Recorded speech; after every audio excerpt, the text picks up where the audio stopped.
Shalom pemirsa yang kami kasihi di dalam nama Tuhan Yesus, dimanapun Anda berada saat ini, kembali kita bersama-sama dalam diskusi panel Sekolah Sabat dari Studio Voice of Seven Jalan Tanjung Anom nomor 7 Surabaya.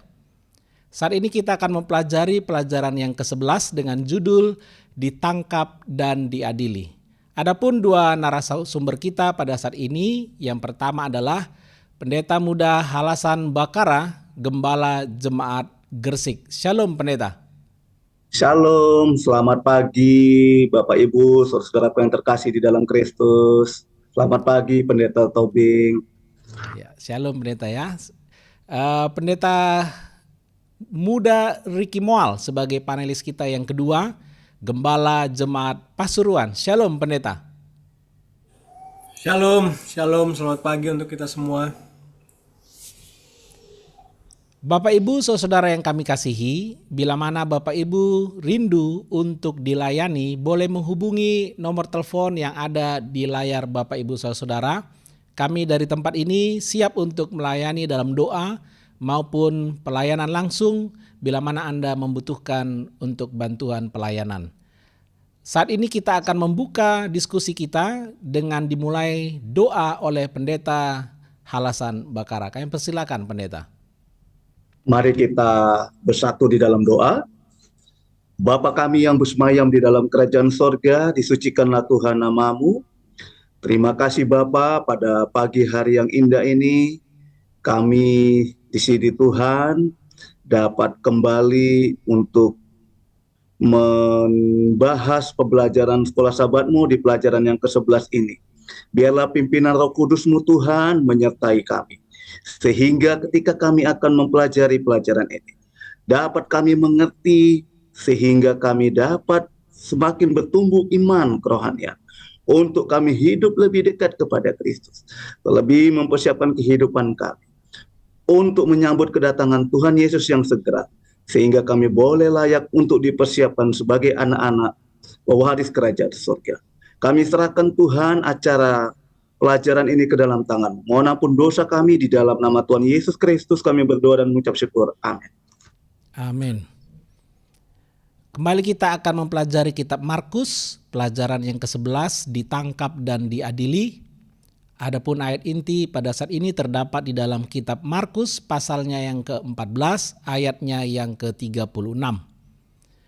Katanya, "Ya Aba, ya Bapa, tidak ada yang mustahil bagimu. Ambillah cawan ini daripadaku, tetapi janganlah apa yang aku kehendaki, melainkan apa yang Engkau kehendaki." Pekan ini kita akan mempelajari kitab Markus, khususnya pasalnya yang ke-14, di mana kita membaca kisah tentang rencana orang-orang itu untuk membunuh Yesus. Markus secara tidak langsung memberitahu kita bahwa rencana jahat ini telah dikembangkan selama beberapa waktu. Mengingat fakta bahwa dalam Markus 14 ayat 1 dikatakan, imam-imam kepala dan ahli-ahli Taurat mencari jalan untuk menangkap dan membunuh Yesus dengan tipu muslihat. Oleh karena itu keinginan musuh-musuh Yesus untuk membunuh dia mulai menjadi semakin kuat. Markus 14 menceritakan peristiwa pengkhianatan Yesus dan penghukumannya oleh para pemimpin agama. Kitab Markus pasal 14 sampai pasal 16 dikenal sebagai narasi kesengsaraan. Kenapa? Karena menggambarkan penderitaan, kematian, bahkan sampai kebangkitan Yesus. Sebagaimana dicatat dalam pelajaran ke-9 yang lalu, bahwa 6 pasal terakhir dari kitab Markus hanya mencakup sekitar 1 pekan. Mayoritas peristiwa dalam Markus 14 sampai Markus 16 terjadi pada hari Kamis dan hari Jumat dari pekan kesengsaraan itu. Kematian Yesus yang akan terjadi pada hari Jumat sore pukul 3 dan kebangkitannya pada pagi-pagi benar pada hari Minggu. Sehingga pada pekan ini kita akan pelajari kitab Markus pasal 14 dimulai dengan kisah selang-seling kelima yang menghubungkan dua tindakan perlawanan dan dalam kaitannya dengan Yesus. Dan nanti akan disusul dengan peristiwa perjamuan malam terakhir yang diikuti dengan pergumulan Yesus di Taman Getsemani. Mari kita akan dengarkan ringkasan pelajaran dari hari Minggu sampai hari Selasa yang disampaikan oleh hamba Tuhan, Pendeta Halasan Bakara. Kami persilakan Pendeta. Terima kasih, Pendeta Tobing. Baik Bapak Ibu, saudaraku yang terkasih di dalam Kristus, mari kita lihat pelajaran sekolah sahabat kita di pelajaran yang hari Minggu dengan judul Tak Terlupakan. Dalam kisah ini diberitahukan kepada kita bahwa para pemuka agama mereka mempunyai satu rencana dan waktu dalam satu persekongkolan untuk melawan Yesus. Nah, kisah ini dihubungkan dengan kisah seorang wanita yang mengurapi kepala Yesus dengan parfum wangi yang berharga. Nah, dua karakter paralel melakukan tindakan yang berlawanan. Penampilan sebuah kontras yang sangat ironis. Jadi, siapakah wanita ini? Dalam buku kitab Markus tidak diungkapkan. Tetapi, wanita ini memberikan satu pemberian yang luar biasa kepada Yesus. Yang sangat kontras dengan pengkhianatan yang dilakukan oleh Yudas. Yudas yang mengkhianati Tuhannya. Nah, wanita ini tidak disebutkan namanya. Tetapi pria ini disebut sebagai salah satu dari 12 murid Yesus. Yudas. Jadi nilai pemberian wanita ini dicantumkan, nilai pria ini hanya berupa janji sejumlah uang. Nah, kita akan melihat pelajaran ini. Jadi dikatakan tidak ada alasan khusus diberikan mengapa wanita ini melakukannya, namun ketika wanita ini melakukannya, dia mengurapi kepala Yesus dengan minyak wangi yang sangat mahal. Orang-orang yang ada di dalam perjamuan malam itu, mereka menjadi gusar. Mereka mengatakan, ini satu pemborosan yang besar. Dia menyia-nyiakan hampir setahun upahnya untuk menuangkan minyak wangi itu kepada Yesus. Nah, bagaimanapun Yesus menyela dan membela wanita ini, serta berkata bahwa apa yang telah dia lakukan akan disertakan dalam pemberitaan Injil di seluruh dunia sebagai satu peringatan mengenainya. Ini tidak terlupakan dan dalam keempat kitab Injil mengisahkan kisah ini. Jadi dikatakan pengkhianatan Yudas juga tidak terlupakan. Dan buku Markus menyiaratkan bahwa motifnya adalah keserakahan Injil. Injil Yohanes menyatakan hal ini secara eksplisit dalam buku Yohanes 14 dalam buku Yohanes 12 ayat 4 sampai ayat yang ke-6. Jadi dikatakan di sini Markus memuat permainan kata baik, mengilustrasikan bahwa ada dua motif atau alur kisah yang berbeda yang sedang dimainkan dalam kisah-kisah ini. Jadi Yesus menyebut perbuatan wanita itu baik. Perbuatan wanita itu baik dalam buku Markus 14 ayat 6. Dia berkata bahwa kamu selalu dapat melakukan hal yang baik bagi orang miskin. Markus 14 ayat 7. Dalam Markus 14 ayat 9.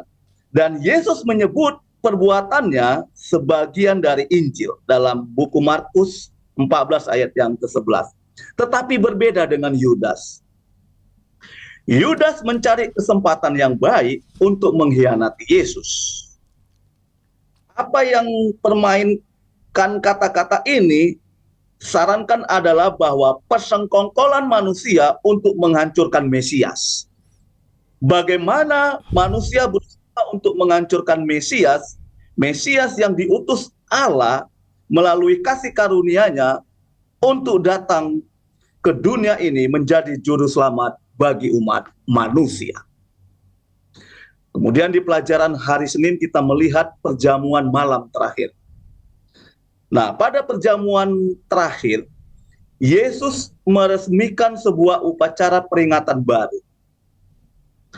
Jadi ini merupakan satu transisi dari perayaan Paskah Yahudi dan terkait langsung dengan keluarnya bangsa Israel dari Mesir dan menjadi umat perjanjian Allah di Sinai. Nah, dalam pemeteraian perjanjian dalam Keluaran 24 ayat yang ke-8, Musa memercikkan bangsa itu dengan darah korban dan berkata, inilah darah perjanjian yang diadakan Tuhan dan dengan kamu berdasarkan segala firman ini. Jadi sungguh mengejutkan bahwa dalam perjamuan Tuhan yang Yesus mulaikan di sini tidak ada penggunaan daging domba dalam perjamuan Paskah. Kenapa? Itu karena Yesus adalah anak domba Allah. Jadi roti perjamuan Tuhan melambangkan tubuhnya. Jadi di materai, inilah darahku, darah perjanjian yang ditumpahkan bagi banyak orang. Dalam buku Markus 14 ayatnya yang ke-24. Nah, kemudian di tengah semua ini, Yesus menubuatkan bahwa semua muridnya akan meninggalkan dia. Dia mengutip dalam buku Sakaria 13 ayat 7 yang berbicara tentang pedang yang memukul gembala sehingga domba-dombanya tercerai-berai. Jadi Yesus adalah sang gembala itu. Dan murid-muridnya adalah domba-dombanya. Jadi dari kisah ini diberikan pekabaran bagi kita bahwa Yesus menambahkan kata pengharapan, mengulangi nubuatan kebangkitannya. Namun dia menambahkan bahwa dia akan pergi mendahului para murid Galilea. Nah, nubuatan tersebut akan digenapi oleh seorang muda di kuburan Yesus dalam buku Markus 16 ayat yang ke-7. Dan karena itu, nubuatan ini memiliki bobot khusus dalam pelajaran ini. Jadi, namun semua ini terlalu sulit untuk diterima oleh para murid, terutama Petrus, yang berpendapat bahwa semua orang mungkin akan tergoncang, namun dia tidak akan. Jadi bagaimanapun, Yesus melanjutkan dengan bahasa yang hikmat dan menubuatkan bahwa Petrus akan menyangkal dia 3 kali sebelum ayam berkokok 2 kali. Nubuatan ini akan memainkan peranan penting dalam adegan persidangan Yesus dan penyangkalan Petrus. Demikian pula ini memainkan peranan penting di dalam kisah ini, dalam pelajaran kita ini. Bapak Ibu saudara-saudaraku yang terkasih di dalam Kristus, di pelajaran yang hari Selasa kita lihat dengan judul Getsemani. Jadi Yesus dan murid-muridnya pergi melintasi lembah Kidron menuju sebuah taman di lereng Bukit Zaitun. Nah, nama Getsemani berarti alat pemeras minyak, menunjukkan bahwa di sekitar itu terdapat sebuah alat kilangan untuk pengolahan minyak zaitun. Nah, terlihat lokasi tempatnya tidak diketahui sebab orang Romawi menebang semua pohon di Bukit Zaitun selama pengepungan pada tahun 70 Masehi. Jadi sementara Yesus memasuki taman itu, dia meninggalkan murid-muridnya di sana dan pergi lebih jauh bersama Petrus, Yakobus, dan Yohanes. Jadi di antara ke-12 muridnya. Namun kemudian dia juga meninggalkan ketiga murid ini dan berjalan lebih jauh sendirian. Jadi jarak di antara mereka menunjukkan bahwa Yesus menjadi semakin terisolasi dan sendirian ketika dia menghadapi penderitaan yang segera akan dia alami. Kemudian Yesus berdoa, di dalam doanya dia berkata agar cawan penderitaan itu disingkirkan. Tetapi hanya jika itu adalah kehendak Allah sendiri, bukan kehendaknya. Dalam Markus 14 ayat yang ke-36. Jadi dia menggunakan istilah Aram atau Abba yang buku Markus terjemahkan sebagai Bapa. Bagaimanapun penggunaan istilah Aba atau Bapa memang mengandung ikatan kekeluargaan yang erat. Dan hal ini tidak boleh dikurangi. Jadi apa yang Yesus doakan adalah diambilnya cawan penderitaannya. Jadi dia meminta kepada Bapaknya supaya diambilnya cawan penderitaannya. Namun dia menyerahkan dirinya kepada kehendak Allah. Kita bisa bandingkan dengan doa Bapa kami dalam buku Matius 6 ayatnya yang ke-10. Nah, dapat menjadi jelas di sepanjang narasi kesengsaraan bahwa jawaban Allah terhadap doa Yesus adalah tidak. Dia tidak akan mengambil cawan penderitaan karena melalui pengalaman itu keselamatan ditawarkan kepada dunia. Jadi pelajaran yang sangat penting bagi kita saat ini adalah saat kita menghadapi kesulitan. Ketika kita memiliki sahabat yang mendukung kita. Satu hal yang paling penting adalah bagaimana sahabat dapat memberikan semangat ketika kita menghadapi kesulitan. Dalam buku Filipi 4 ayat 13, Paulus berbicara tentang melakukan segala sesuatu melalui Dia yang menguatkannya. Jadi banyak orang mengabaikan Filipi 4 ayat 14 di mana sang rasul memulai dengan namun. Bunyinya, namun baik juga perbuatanmu, bahwa kamu telah mengambil bagian dalam kesusahanku. Inilah yang Yesus inginkan di Getsemani. 3 kali dia datang mencari penghiburan dari murid-muridnya. 3 kali mereka didapati sedang tertidur. Akhirnya, Yesus membangunkan mereka untuk pergi bersamanya menghadapi pencobaan. Tetapi murid-muridnya tidak siap menghadapi kesulitan-kesulitan, pencobaan-pencobaan yang ada di hadapan mereka. Hanya Yesus sendiri yang siap menghadapi kesulitan-kesulitan, pencobaan-pencobaan yang ada di hadapan mereka. Demikian Pak Pendeta Tobing, saya serahkan kembali kepada Pak Pendeta Tobing. Baik, terima kasih Pendeta Halasan untuk suatu pelajaran yang sangat luar biasa bagi saya dan saudara. Bagaimana pelajaran tentang wanita yang telah mengurapi Yesus, sebuah perbuatan yang sangat baik. Apapun yang Anda pernah lakukan untuk Tuhan Yesus itu bukanlah sesuatu hal yang memboroskan, tetapi adalah sesuatu hal yang berharga di mata Tuhan. Bagaimana kita juga perlu memahami bahwa perlu ada kerendahan hati dalam pelajaran perjamuan, bagaimana Yesus rindu memberitahu saya dan saudara untuk sesuatu yang harus kita lakukan yang baik dan harus hentikan sesuatu yang memang tidak baik. Kita juga belajar bagaimana di Getsemani pergumulan Tuhan Yesus. Bagaimana kita perlu untuk berdoa banyak supaya kita boleh menang dalam pencobaan. Sudah dijelaskan lebih dari yang kita perlu pelajari pada saat ini. Bapak Ibu Saudara, tentu kita senang untuk melanjutkan pelajaran ini yang akan disampaikan oleh panelis kita yang kedua, hamba Tuhan Pendeta Ricky Moal. Kami persilakan Pendeta.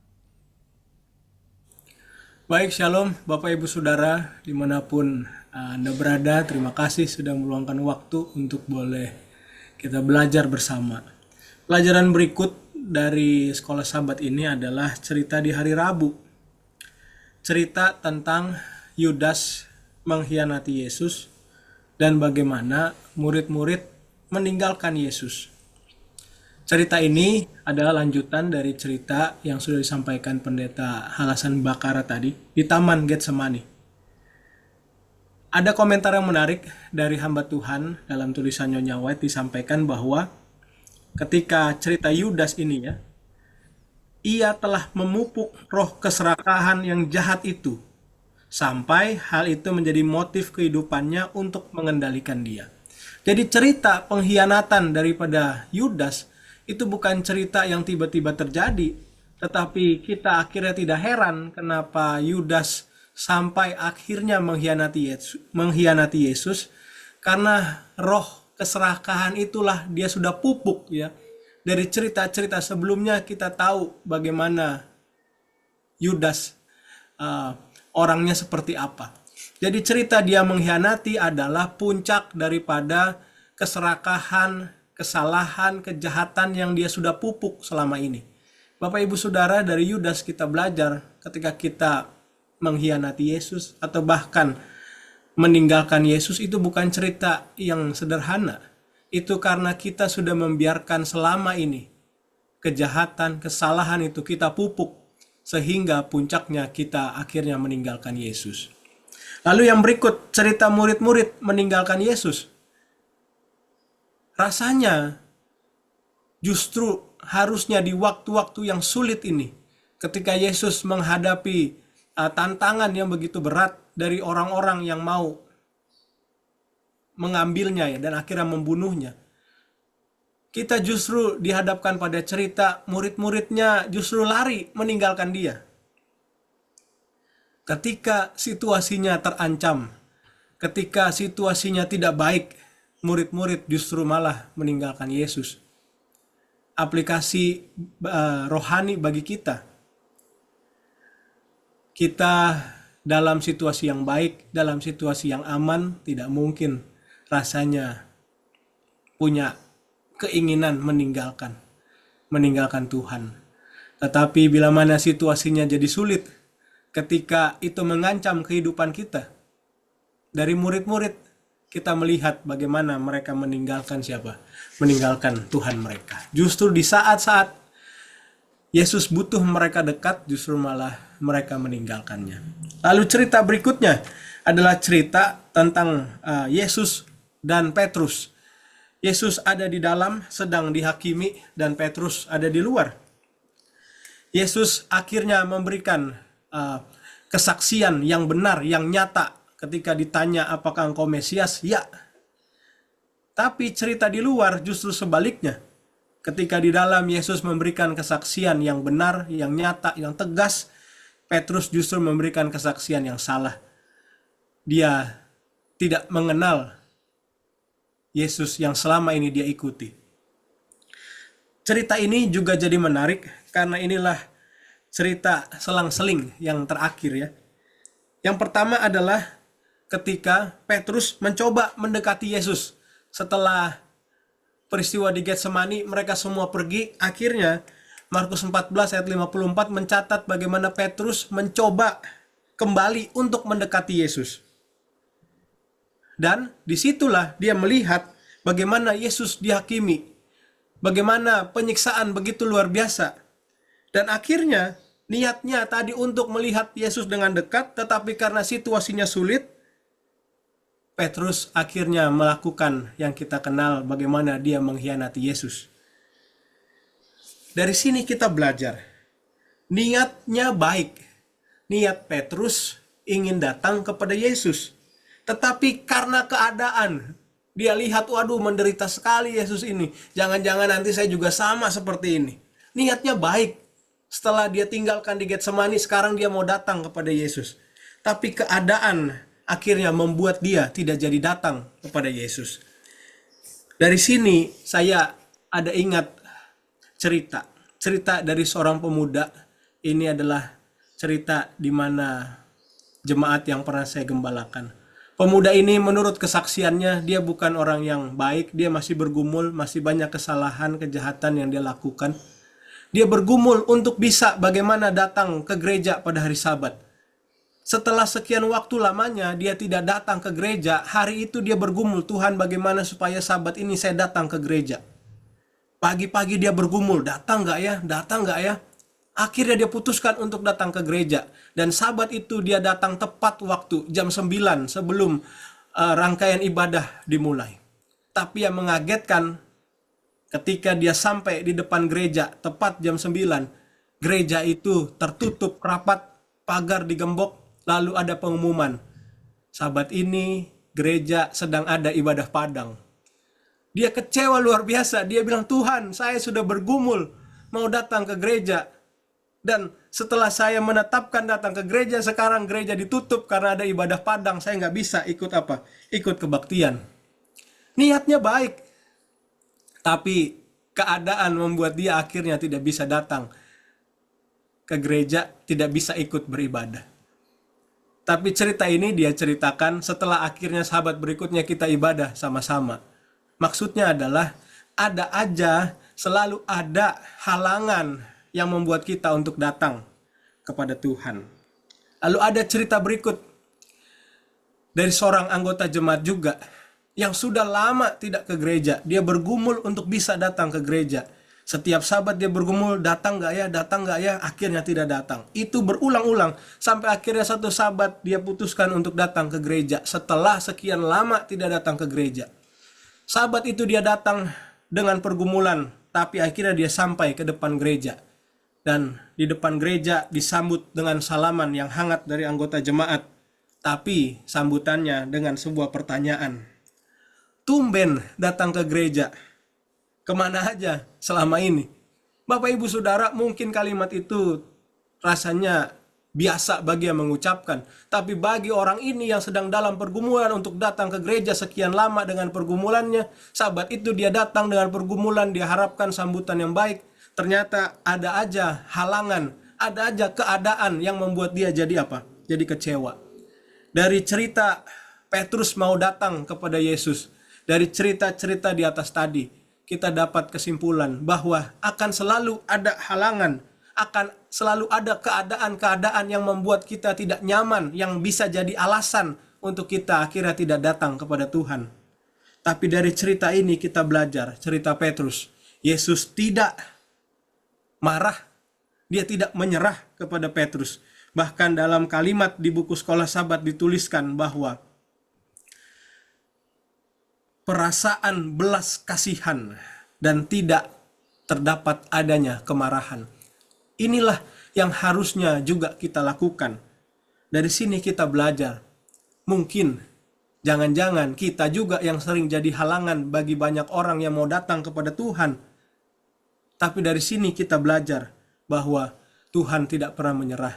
Dan bagi orang-orang yang demikian, harusnya kita juga sebagai anggota jemaat, sebagai anggota gereja, sebagai pengikut Kristus, kita tidak pernah menyerah. Kita selalu menjadi cara menyambut, memberikan hal yang baik sehingga orang-orang yang mau datang tidak mendapati halangan. Dan bagi mereka yang merasa datang lalu begitu banyak halangannya, ingat cerita Petrus ini. Di sini mungkin Petrus kalah dengan keadaannya dan akhirnya dia mengkhianati. Tapi karena Yesus tidak pernah menyerah, di cerita yang lain kita tahu bagaimana akhirnya Petrus kembali datang, menyerahkan dirinya kepada Yesus, dan kita tahu bagaimana Petrus memiliki begitu banyak kesaksian yang luar biasa dalam melayani pekerjaan Tuhan. Saya pikir demikian pelajaran dari Rabu dan Jumat yang mudah-mudahan bisa jadi pelajaran rohani bagi kita.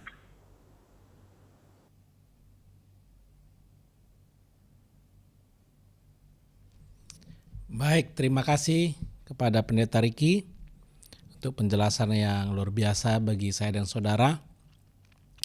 Bapak Ibu saudara yang kami kasih dalam nama Tuhan Yesus, pelajaran ke-11 ini adalah pelajaran yang sangat berharga bagi saya dan saudara. Karena pelajaran ini menceritakan 2 hari terakhir di mana Yesus ada di muka bumi ini. Ada banyak pelajaran yang berharga yang perlu kita renungkan yang sudah dijelaskan oleh para panelis kita sehubungan dengan ketika Yesus ditangkap dan diadili. Biarlah kiranya ini pelajaran membekas dalam hati saya dan saudara, dan kita semakin mengasihi Tuhan dan Juru Selamat kita, Tuhan Yesus. Untuk menutup rangkaian diskusi panel Sekolah Sabat kita pada saat ini, kita akan mendengarkan closing statement dari para panelis kita. Yang pertama dari Pendeta Muda Halasan Bakara. Kami persilakan Pendeta. Terima kasih Pak Pendeta Tobing. Baik Bapak Ibu, saudaraku yang terkasih di dalam Kristus, setelah kita mempelajari pelajaran Sekolah Sabat kita, dari pelajaran hari Minggu, hari Senin, dan sampai di hari Selasa ini, kita dapat satu pelajaran yang sangat begitu indah bagi kehidupan kita. Bagaimana kita semua terpanggil untuk melakukan kebaikan sesuai dengan rencana Allah. Jadi kita semua anak-anak Tuhan terpanggil untuk melakukan kebaikan. Kenapa? Karena Allah turut bekerja dalam segala sesuatu untuk mendatangkan kebaikan bagi mereka yang mengasihi Dia. Dan di dalam melakukan kebaikan ini kita mau untuk berkorban bagi mereka yang tertindas, bagi mereka yang miskin, bagi mereka yang berkekurangan. Dan kita boleh memberikan kekuatan kepada mereka yang lemah, mereka yang sedang menghadapi penderitaan, mereka yang sedang menghadapi kesusahan saat ini. Kita boleh hiburkan, kita boleh kuatkan melalui mendukung dia di dalam doa-doa, di dalam memberikan sokongan semangat, kekuatan, sehingga dapat memperoleh kekuatan yang sejati di dalam menjalani kehidupan untuk hidup lebih dekat, lebih setia kepada Tuhan. Demikian Pak Pendeta Topik. Amin. Terima kasih Pendeta. Kita akan dengarkan closing statement yang berikutnya dari Pendeta Ricky Moal. Kami persilakan Pendeta. Rasanya bukan sebuah kebetulan di Markus pasal 14 diawali dengan cerita bagaimana seorang wanita memberikan 300 dinar untuk menyembah kepada Yesus melalui parfum itu ya, 300 dinar. Dan cerita itu berada di antara cerita bagaimana Yudas, bagaimana proses untuk menangkap dan mengkhianati Yesus. Yudas akhirnya gantinya dia memberikan seperti perempuan itu memberikan 300. Yudas justru mendapatkan 30 keping perak atau nilainya sama seperti 120 dinar. Bahkan tidak sampai setengahnya daripada yang perempuan itu berikan. Yudas mendapatkan 120 dinar untuk menyerahkan Yesus. Dan rasanya bukan kebetulan kenapa cerita ini disandingkan. Dari sini kita belajar tidak ada yang terlalu mahal untuk kita berikan kepada Tuhan. Tidak ada yang terlalu mahal.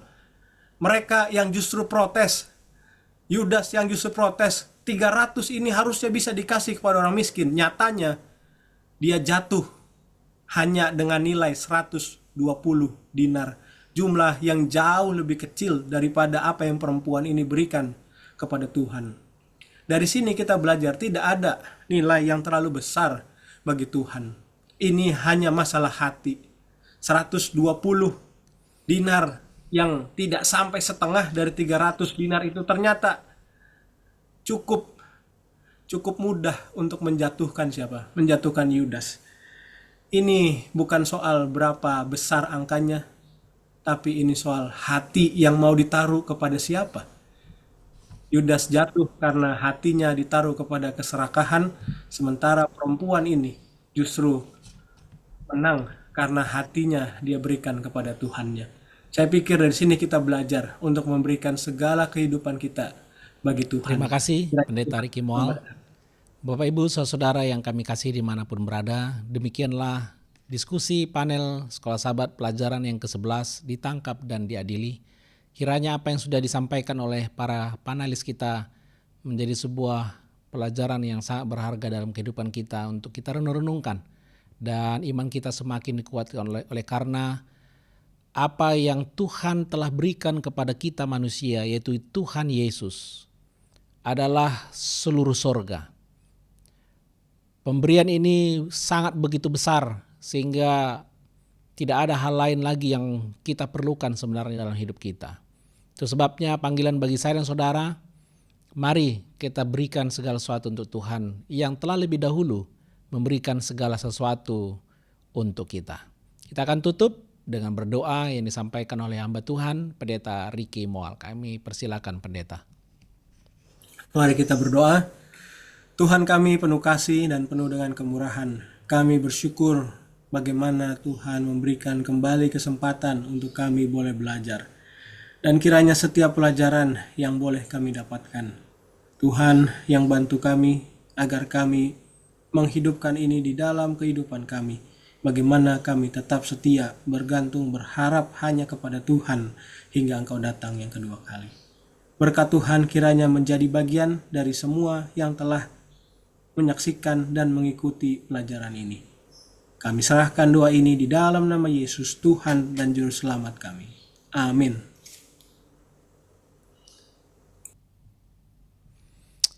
Baik, Bapak Ibu Saudara yang kami kasihi, demikianlah sampai bertemu di diskusi panel Sekolah Sahabat berikutnya dari Studio Voice of Seven Surabaya.